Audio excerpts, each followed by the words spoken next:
Hello, beautiful stars. Courtney here with Stars of Morning Light. And this is Edgar Cayce Life Skills. We are still in his source material, Edgar Cayce on Reincarnation. Yes, this is the 1969 copy, the original. We are in it. We're doing it. Glad you're here. Please be respectful in the chat. I am out for my last dinner with my in-laws who have been visiting. So, everyone. Where we left off with this before, we were talking about the concepts of learning lessons, the concepts of Christ consciousness versus Jesus, man, body, and form. And we talked about the scene. I do want to give a shout out to the scene, of course, but we also were talking about how the Christ consciousness had lived so many lives that it had obtained enlightenment, conscious awareness itself, enlightenment, through what many would refer to as the lessons people learn here on Earth. So I have recently put out a beautiful short, and I'm going to respond to some of the questions in that short that was entitled Stop Justifying the Forgetfulness. I do know what I'm talking about with that. So settle on in, folks. I am going to tonight give two questions for everybody to ponder while we're going through this material. It's going to be short. Hopefully, it'll be sweet. I hope everybody enjoys, and I'm glad you're here, stars. If you're new to this channel, consider subscribing and hanging out with everybody. So, remember that I talked about Christ consciousness, the Christos, needed a body of form, physical, flesh, blood form to be able to attain the alignment, to be able to hold the enlightenment, the consciousness, conscious awareness itself within a body of form. And this body of form so happened to have been born with the scene because the scene were able to prepare not just the boy, but the body, all of it. I want to say right now, folks, all of you who are paying attention to the aspects of ascension, there are those, many people out there, I should say, but there are those who are strongly talking about currently how our bodies are changing, how our DNA is starting to activate, how we're becoming more crystalline beings, how these bodies of form, these flesh and blood bodies, can hold an energy like a Christ consciousness, can hold the full enlightenment of consciousness itself. Many people are talking about this. That is what we were discussing last time, with there needed to be a body and the preparation for a body coming, that the scene would have been able to be more apt to understand this and work with that child, the Jesus, in order for full alignment to come in. And this is not new. This is not new. But in the section we're going to read tonight, it's going to remind you of who you are, hopefully. And you can kind of gauge where you're at with things. So we're going to just read a small section. I am at one point, I'm going to bounce to a few pages further in this text to read a little bit about Pythagoras. Yes, we are. We're going to learn tonight, folks. Yay, I'm so excited. So we are reading a very small section on page 155 and 156. Very small section, but man, is it mighty. It is entitled Christ the Messenger, Jesus the Man. If, as Edgar Cayce reasons, Christ manifesting himself through the body of Jesus was completing his own soul development in the earth. It brings conviction to his assurance to his disciples that they were capable of doing all the things that he had done. This was obviously impossible if they were to remain as spiritually imperfect. Okay, I'm going to stop. The reason I need to stop reading is I started messing it up because I wanted to stop anyways. I'm going to just stop and reread this for a moment because take it in, folks.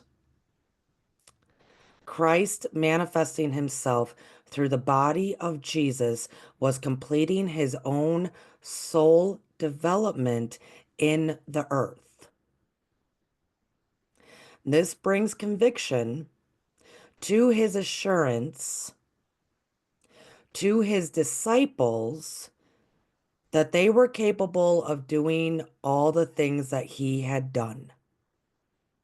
So throughout most scripture, Christian scriptures, Essene scriptures, what have you, throughout most scripture, and definitely here at Stars of the Morning Light, it is emphasized, conviction, reassured that we, us, flesh and blood, just walking around, could do the same as Christ. He said it all the time. All the time, he said it. There's even beautiful scripture of him saying to all of his disciples and people gathering, you will do greater than I. You will do greater than I. Christ said that, which is beautiful and wonderful. One of the reasons he would say that is not to just reassure these people that you can do exactly what I can. You can actually do better and greater and more. And it is because he's referencing the many. He was one guy walking around, showing, allowing people to witness that it can be done in these bodies of form. Wonderful. And he's trying to say it could be all of you. Imagine if it's all of you. You would do so greater than I. Oh, beautiful. Beautiful. This was obviously impossible if they were to remain as spiritually imperfect as they were at the time. It proposed that they would return many times before they could attain to his enlightenment. Otherwise, we would have to believe that Christ was demanding of his followers an almost superhuman exercise in blind faith. He was offering a hit or miss, a one chance only hope for survival. Only if we sin no more may we enter heaven. Is it so easy to convince him as much as impractical perfectionist? All his other teachings are, in every sense, practical and realistic. So they kind of were using they used a lot of different words here to explain so many of those following him then, following him now, seem to have put him into this concept of perfection, this impossible, it's impossible perfection. When in reality, all of the Christ consciousness teachings are very practical and realistic. It is us who puts on the perfection. Since when was there perfection? I have yet to know of perfection anywhere. Anywhere. We're not striving for perfection, we're striving for enlightenment. Very big difference. Very, very big difference. Mm. All his other teachings are, in every sense, practical and realistic. Casey found it much more consistent that he defined the eventual rep he when this is talking about Christ again, sorry. Christ found it much more consistent that he defined the eventual uh redemption of the soul as a slow, patient retracing of the footsteps. So Casey, in this concept that we call learning or school, is a slow retracing of the footsteps. Every step we take, every step we take, well, then we're going to reincarnate and we're going to take them steps again. And we're going to take those steps again. So, one of the questions that I wanted to ask you for tonight, are you done? Here's the thing, beloveds. There's actually not that many lessons to learn. We've talked about this here, and we're going to continue to talk about it all summer long. We're going to be talking about the SUN, so we're not afraid for what's to come, and bless the SUN because it is the greatest. But we're also here and there going to be adding in, are you done? Are you done learning these lessons? Because what is happening, folks? There are lessons to learn, yes. In my humble belief, you've all learned them. Many of you, there's not a new soul being born. There's not a new, brand new, fresh baby little soul.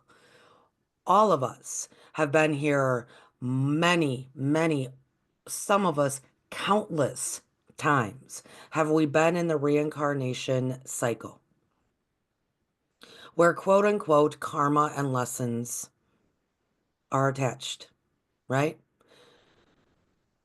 So when we talk about learning lessons and we talk about karma, we have already learned them.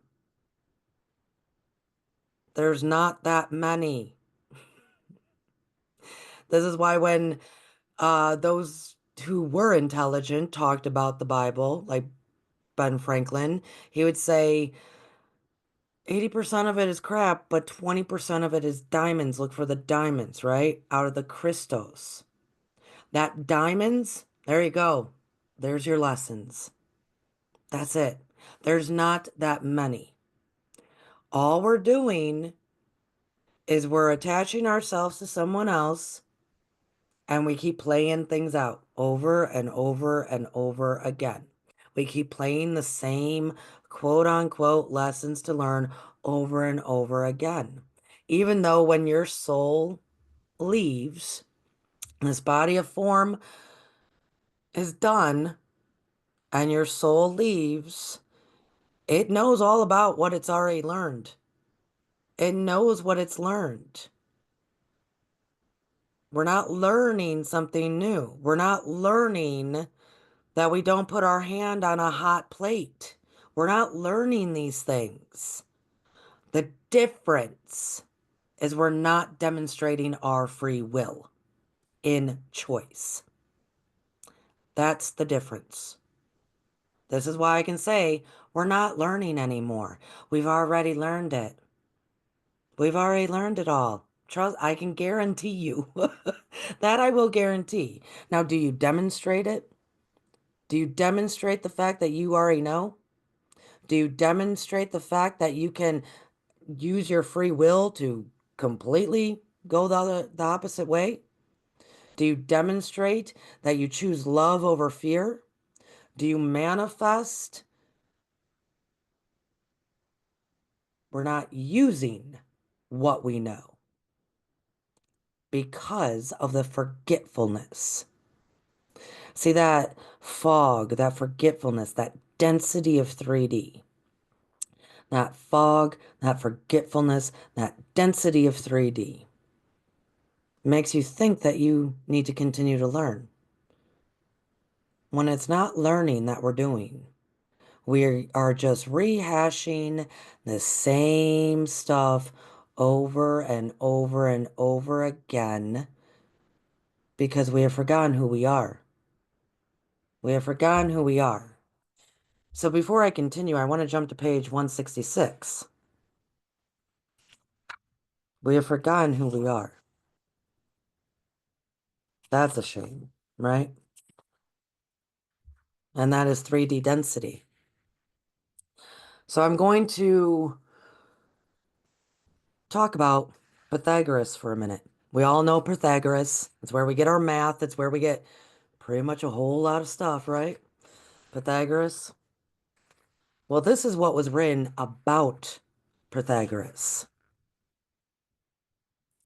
He had received the memory of all his soul's transmigrations as a gift from Mercury, along with the gift of recollecting what his own soul and the souls of others had experienced between death and rebirth. He obtained full enlightenment of conscious awareness itself through the full memory of not just his soul, but the totality. The totality. I'm going to read it again. And beloveds, if you are new here, this is what we do at Stars of the Morning Light. And a bunch of the patrons have been walking through this right here, what we're discussing. It's phenomenal. Remember who you are. It's the first step. So if you want to, I don't know, stop learning lessons, that is one of the questions of tonight. Do you want to stop doing it? Do you want to stop living in the heartache and the pain? Do you want to stop living in these quote unquote lessons that you've already learned? Logic tells us that.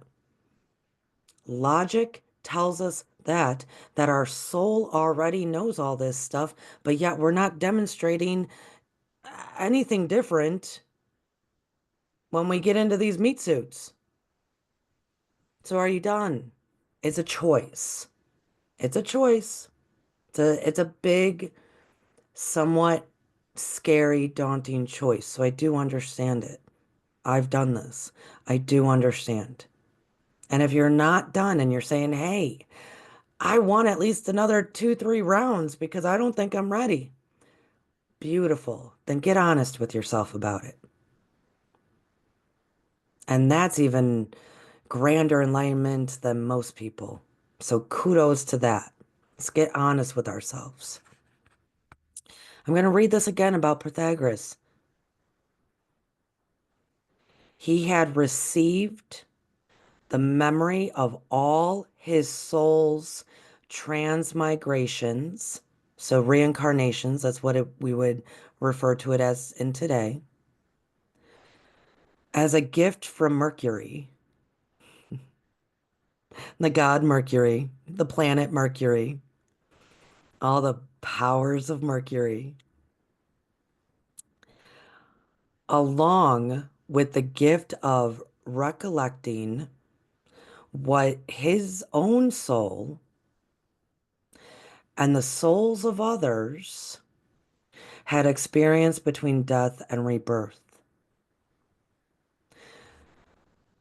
What is between death and rebirth is life and afterlife and the coming back, the totality.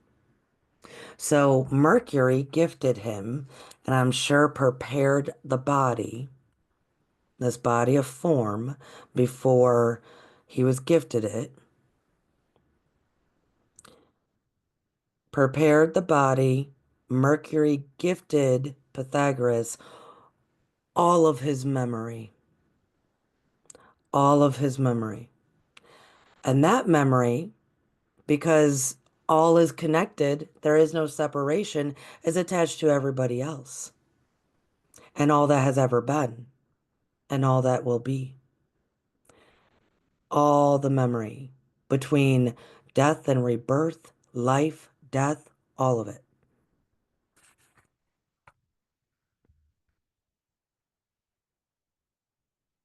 So I'm going to go back to what Edgar Cayce was saying. In this context, reincarnation appeals to the self-doubter, not to despair as he watches his brothers apparently outstrip him. This is in reference to why the Christ consciousness would say to everyone, you can do better than I. You will do better than I.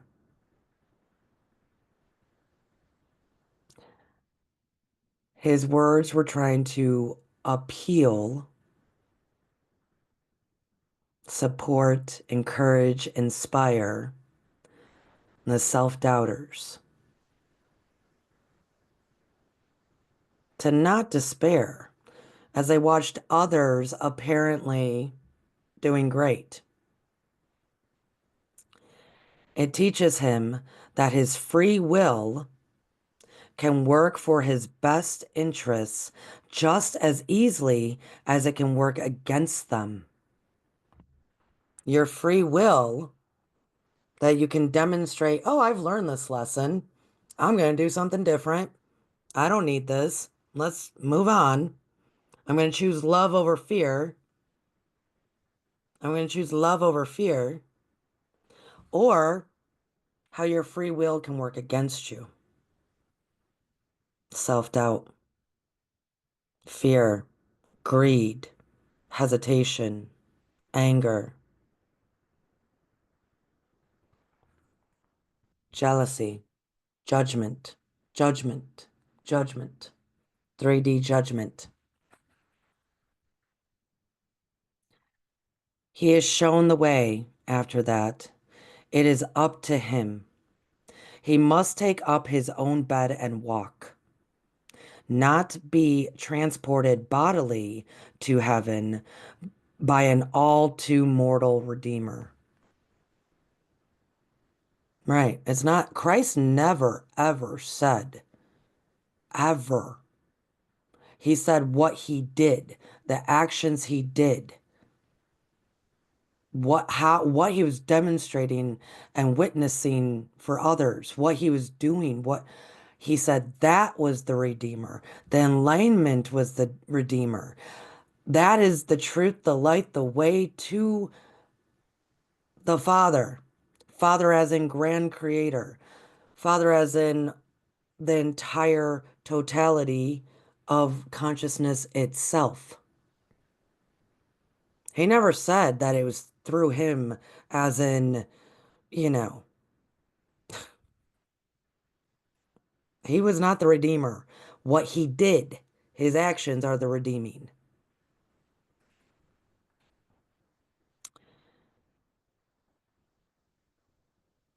He has taught that if an innocent man, having suffered injustice at the hands of a powerful enemy, grimly takes a just revenge, he will gradually handcuff himself to that same enemy.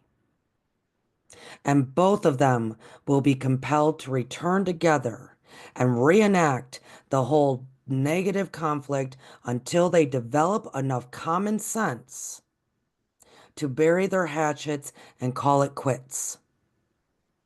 The more advanced soul of the two is bound to delay his own spiritual progress, for he has forced himself to proceed at the speed of the less developed soul he has harmed.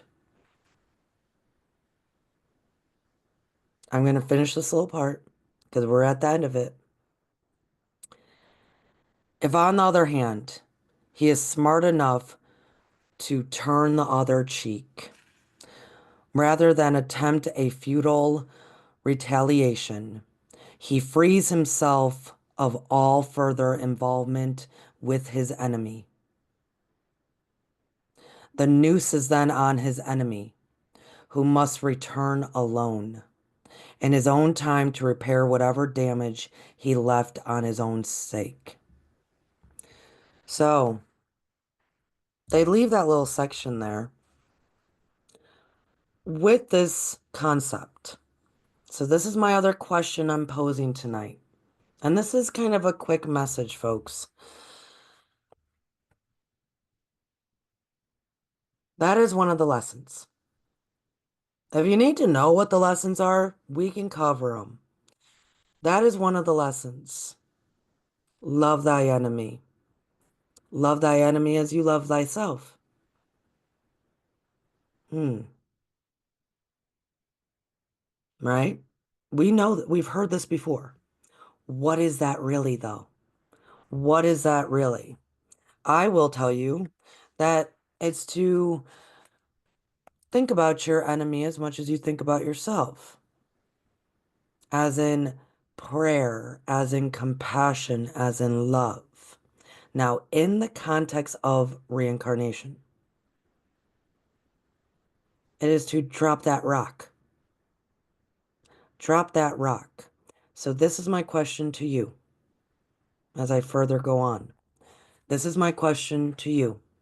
Out of all, oh my goodness, all of the people that have been in your life, and I've done this exercise, all of the people that have ever been in your life, young child schoolmates, um, bosses, teachers, lovers, friends, parents, family, all of it, all of it that you can remember, every single one of them. How many of you, or how many of them, would you choose to come back with to do whatever that was again? Would you actually choose it? When I say I did this exercise, I actually did in various different ways. Um, Most people here know that I recovered. I was in recovery many moons ago, like '06, '07, somewhere in there. '06, yeah. And in the 12-step recovery, you have to write a very thorough four-step. And my fourth step was 153 pages typed. It was very thorough because I hated everyone and everything, and everyone was wrong, and everyone had done me bogus. I had a lot of resentment and a lot of fears. It was 153 pages typed. And how I started it was I just wrote down every single human being I've ever come in contact with that I could remember. And I literally did start from birth, so then that's family, into grade school. Who can I remember? Middle school, who could I remember? High school, who could I remember?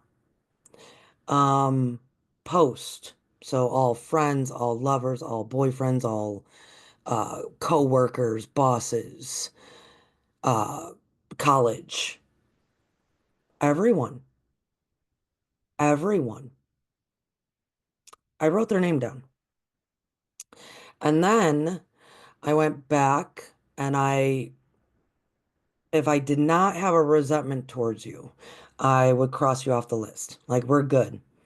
You clearly meant nothing to me. You know, you were just a passerby. Because I mean, I even would write down people like, I remember that party, I think. And there was that guy, or there was that girl. God, what was their name? Melissa. I wrote it down. I never even spoke to Melissa again. I crossed her name off. And then those who I felt that I had a resentment towards, I kept them on the list. That's how mine became 153 pages, because I wanted to be very thorough. I was not going to live with resentment. I was going to live with forgiveness for myself and others. I was going to not live in fear. I was going to live in love. I was going to not judge. And this was in '06. And I've been doing this for a while, guys. But even out of that, because I am a spiritual, at least at that point, I was working on my spirituality. I also knew to attach to that, would I do this again with these people? Would I invite them back into my life when we come again?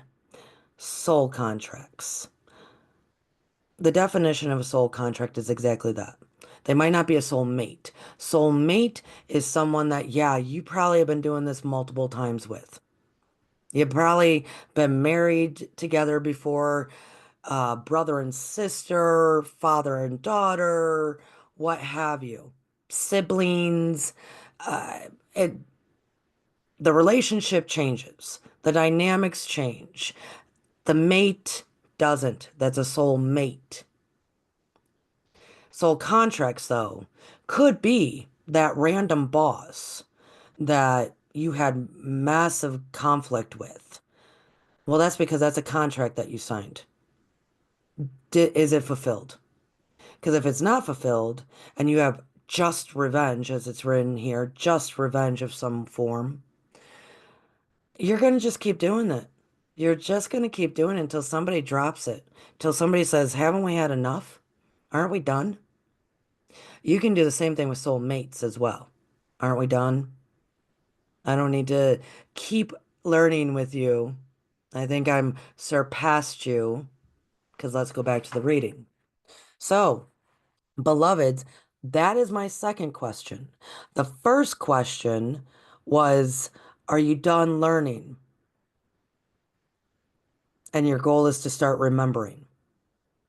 Second question is, who in your life do you want to keep or do you need to end that contract? Because look at it again. This is the truth of the matter, folks. This is why we continuously think we're learning. Right here. The more advanced soul. So if enlightenment is the goal, not perfection, enlightenment, consciousness itself, the totality of consciousness, the more advanced soul of the two. So you got a two-party, it's a contract. The more advanced soul of the two is bound to delay his own spiritual progress, for he has forced himself to proceed at the speed of the less developed soul he has harmed. So even when we think that there's an injustice and we take revenge, or someone's wronged us and we're holding on to that resentment, and not forgiveness, compassion, and grace, and letting go, letting go. We were compelled to return together and reenact the whole dreary negative conflict until we develop enough common sense to bury the hatchets and call it quits. Hmm. Love thy enemy as you love thyself. Call it quits. Call it quits because you're compelled to now handcuff yourself to them. Handcuff yourself to 3D. Handcuff yourself to all these contracts. Handcuff yourself to just keep doing it again and again. I'll read the words again. Both of them will be compelled to return together and reenact, learn again, apparently, the whole dreary negative conflict until they develop enough common sense to drop it. And this is the very, very sad nature of all this. is what we were just saying. The more advanced soul, this is why I'm asking questions. The more advanced soul, because they have now tethered themselves to something and someone else, right? You can only ascend, progress, advance, gain more enlightenment to the same degree as the other one you're attached to, that you've not let go. Let go to the same degree.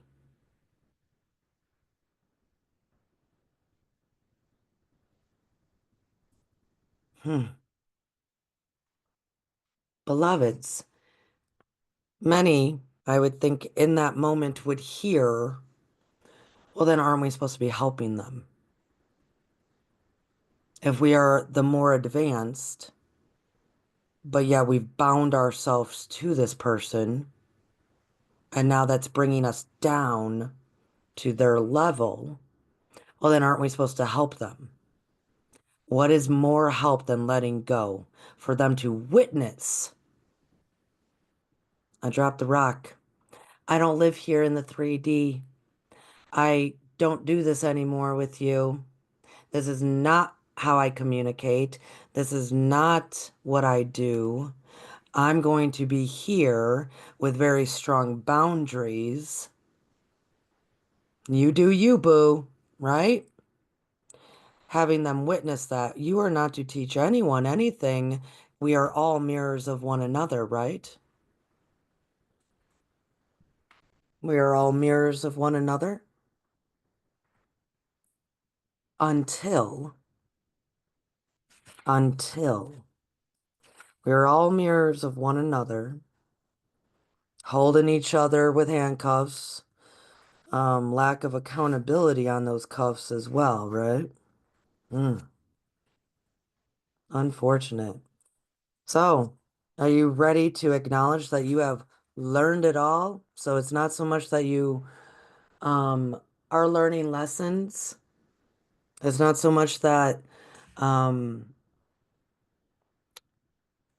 you're striving to learn, but more to do differently, to drop the rock, to let go.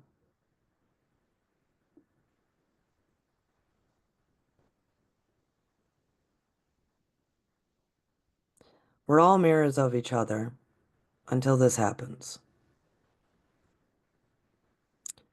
He had received the memory of all his soul's transmigressions, so reincarnations. I'm going to read it with that word. Give me a moment. I'm going to read this a bit different.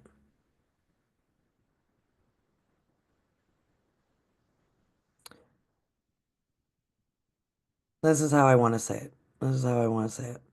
So this is talking about Pythagoras. I have already read this.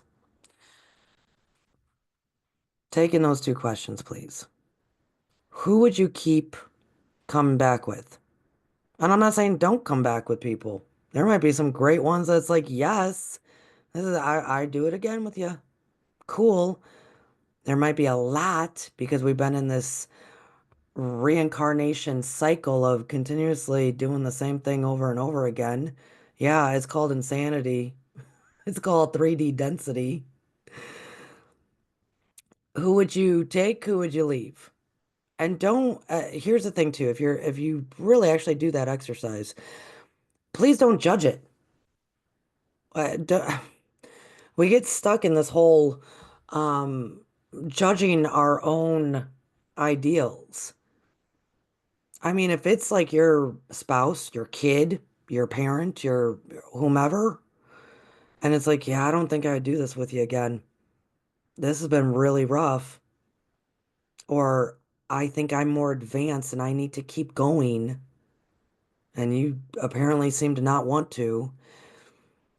Don't judge that.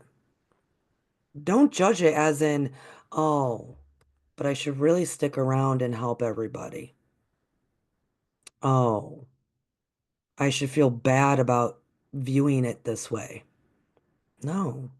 Contracts contracts are done. Contracts are done. Karma's done. Contracts are done. That is a very outdated dogma. They've been done.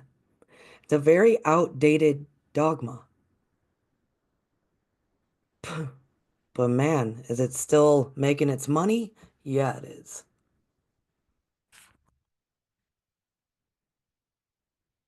We're all mirrors of one another until this.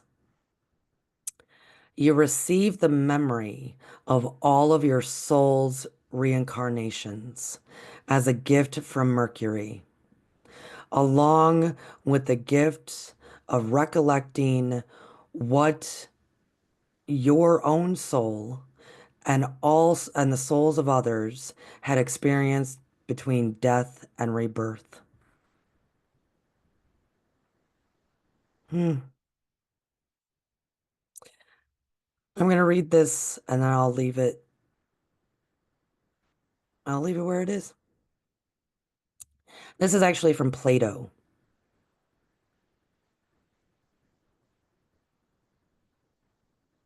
I'm just going to read a little passage from Plato.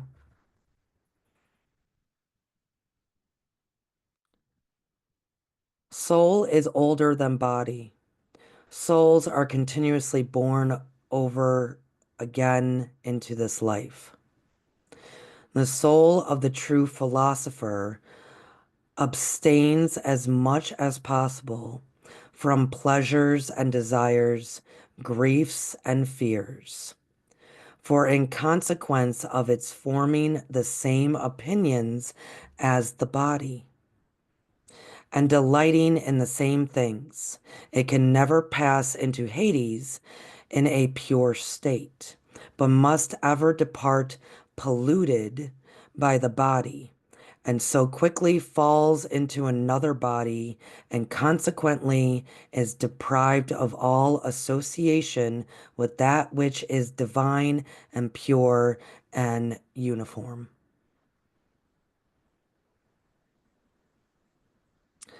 So the soul of a true philosopher, Plato's saying all souls come back over and over and again, reincarnation.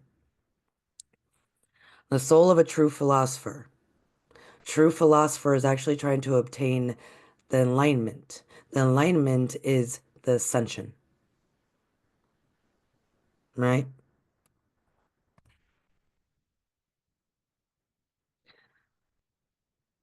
They abstain as much as possible from pleasures and desires, griefs and fears.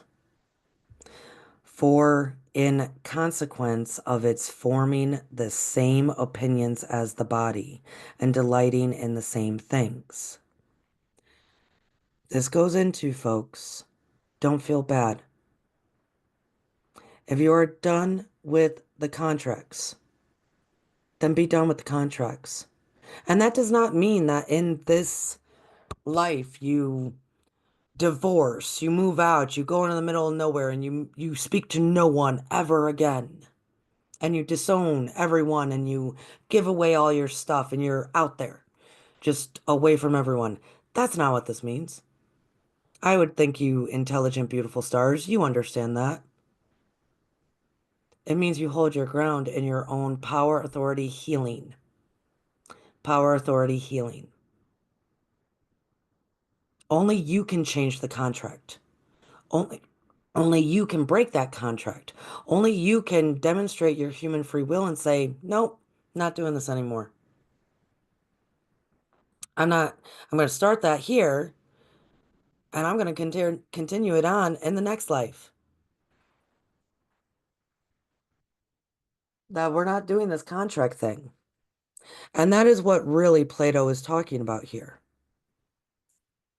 They try to abstain from the pleasures and the desires, the griefs and the fears, the full experiences of life because it's attached to the body then. And it's attached to the human emotions. Now, this is why I normally wouldn't, I don't, Plato and I have issues. Well, we always have. I read Plato very heavily when I was about well, I was in high school, but then again when I was like 20. And I've always had some issues with Plato, and I still do. This is one of them. Here's the difference. And so I'm going to try to put some understanding. Plato, if he was sitting here right now, would tell you refrain from all things. Refrain from all things so you can obtain a true philosopher's mind and enlightenment. Refrain from all things. Do not get sucked into temptation, right? Even though I'm sure Plato had a lot of temptation, but he would say that. What I'm saying is, no, enjoy yourself. This place is awesome. Enjoy yourself. Drink that beautiful glass of, I don't know, horchata. I love horchata. I love Mexican rice milk. I love it. It's delicious. Or have whatever you have. Do whatever you do. Climb Mount Everest. Whatever floats your boat that makes you enjoy this place, right? Also, feel the grief. Feel the experiences that people are referencing they're learning. You're not learning, you're still experiencing. It's beautiful. That's what life is. It's a sequence of experiences. It's beautiful and great. So go for it. Experience. Here's the difference, though. Don't attach yourself to them, though. Mm. How do you not attach yourself to the experience? You experience it, you're in the now, you enjoy yourself, and now you're on to a new one. And then another, and then another, and then another. We do not pine for what was in the past. We do not pine for what is in the future. You live in the now, in that experience, and then you move on. You are not attached. You're not attached to the outcomes. You're not attached to what did happen. You're not attached. It does not become and infiltrate this body of form through your emotions, through the experience of the human emotions that attaches you to this body of form, that you're incapable of breaking a contract, incapable of not ascending.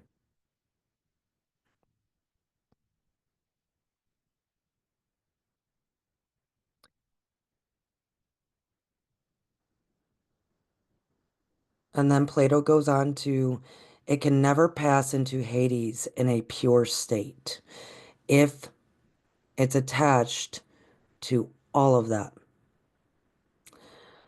but must ever depart polluted by the body,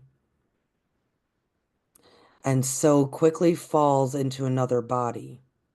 So Plato's trying to say the reason we keep coming back, is because we're not detaching from all the wonderment, all of the human experiences of grief, fear, love, lust, grace, all of it. We're not detaching enough, so we're coming again, and we're coming again to learn how to detach. And consequently is deprived of all association with that which is divine and pure and uniformed. Because most people will tell you the ascension, the alignment is so we can reach more of that Christ consciousness within this body of form, right? Plato is saying the more that we make this body of form um, polluted, it is deprived then of the divinity, the pure, the uniform, the uniform field of divine and human energy. It's deprived of that. I'm going to throw out there, folks, that no, you can experience. This place is great. Even the pain is great. Because man, life is it's fascinating. Everyone is just amazing, beautiful stories just roaming around. It's the most amazing place. Even triumph and grief and loss and love, all of it is phenomenal to experience, right? I'm not saying we don't come here to experience. I'm saying we don't come here to keep learning because we've already learned it. Now it's time to demonstrate it and gain more experience. Yay! More awesome experience as we ascend and obtain in Christ consciousness out of our own willingness to drop the rock, get rid of what we don't need, right? And be willing to start doing differently with demonstrating our human free will. I think it's great. I think it's wonderful. And all of it, all of it in 3D, all things in 3D conscious living, from all the good stuff, all the bad stuff, all the contracts, all the reincarnations, all of the cycles, right? You just keep recycling and recycling and recycling. All of it. Then totality of the fog of 3D, the forgetfulness, is actually there for you to remember who you are. Why do you think we keep doing the same thing over and over again? It's to knock, knock, knock, knock. You done this before. Knock, knock. You done this before. You already know. Knock, knock. Remember who you are. All of it is for you to choose yourself in compassion, love, step out of fear and into your memory. All of it. All of it. So I love you all. Go enjoy. Experience life. It's wonderful. It's absolutely wonderful. But you got some decisions to make. Are you done learning your lessons and you're going to start doing different? And who are you willing to keep and who you're willing to drop? There you go. Because detachment is a part of the deal, folks. Because we don't want to stay in 3D, right? So we need to detach from 3D. Hmm. Little food for thought. Love you, stars. Thanks for being with me. I will be here Friday morning at 11 a.m. and I'm going to start breaking down how to really manifest, everybody. Truly. As, now it's time. It's time. So I'll see you guys Friday morning. And if you're new here, welcome. Cheers, everybody. Good night, stars. Later.